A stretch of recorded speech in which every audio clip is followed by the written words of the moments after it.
Hello and welcome to China Shortcuts, the European Chamber's weekly catch-up on China's business landscape. This episode was recorded on 20th August 2025.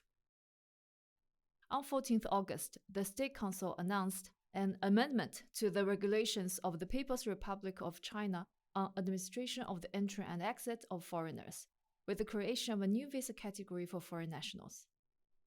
The new K visa will be available to a limited group of young science and technology professionals, with applicants required to meet specific requirements. The K visa will offer a greater number of entries, longer durations of stay, and longer validity periods compared to other visitor visas. According to the announcement, K visa holders will be permitted to engage in exchanges in fields such as education, culture, and science and technology, as well as relevant entrepreneurial and business activities. The European Chamber has consistently advocated for China to offer a more accessible visa regime, and the K visa seems to be a step in the right direction. However, it will only be possible to assess its impact once the relevant implementing policies have been released. The application process will be an important factor in determining successful uptake, considering K visa applicants will be subjected to specific educational background or work experience requirements, much like the Z or work visa, which could make applicants more burdensome compared to other visitor visas. The scope of activities that K visa holders can engage in during their visit also needs to be clarified.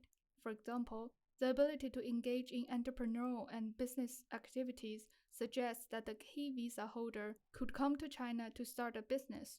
However, under current regulations, working at a business is only permitted once a work permit and work resident permit has been obtained. Further details are expected before the amended regulation comes into effect on 1st of October.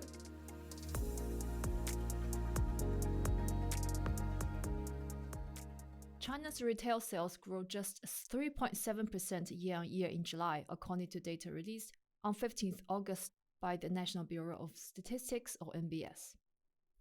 The figure missed expectations, falling significantly from 4.8% year-on-year growth in June. Slow growth in the automotive sector was partly to blame, with a higher rate of 4.3% growth recorded for all products excluding automobiles. And statisticians at NBS put the lackluster performance down partially to the extreme weather, a reason also cited by the Bureau for several other disappointing July economic indicators. Industrial output grew by 5.7% year-on-year in July, according to data also released by the NBS on 15th August. Down from 6.8% in June, July's figure is the lowest since November 2024. In a breakdown of sectors, manufacturing saw the highest growth rate at 6.2%, but this figure is still down from 7.4% recorded for the sector in June. Although utilities recorded the lowest July growth rate at 3.3%, this was a significant improvement from the 1.8% growth recorded in June.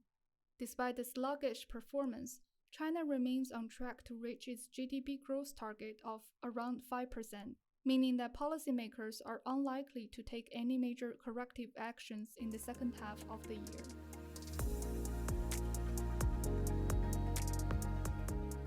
China's anti-subsidy investigation into EU dairy products will be extended by an additional 6 months, according to a Ministry of Commerce announcement on 18th August. The only reason given for the decision, which will push the investigation until at least February 2026, is the complexity of the case.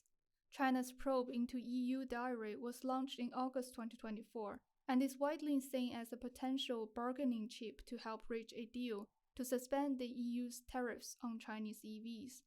The extension should allow more time for negotiations to take place without causing an additional escalation in EU-China tensions.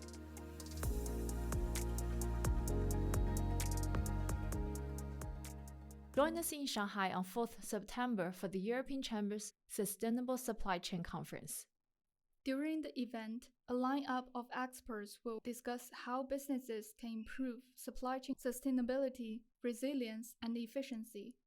Optimizing supply chain strategies remains a top priority for Chamber members, with more than 70% of respondents to the Chamber's Business Confidence Survey 2025 indicating that they had conducted supply chain reviews in the past 2 years, and the majority of those having made subsequent adjustment.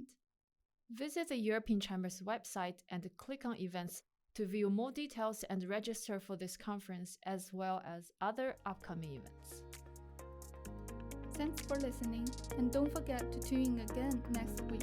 In the meantime, please find useful links in the episode notes.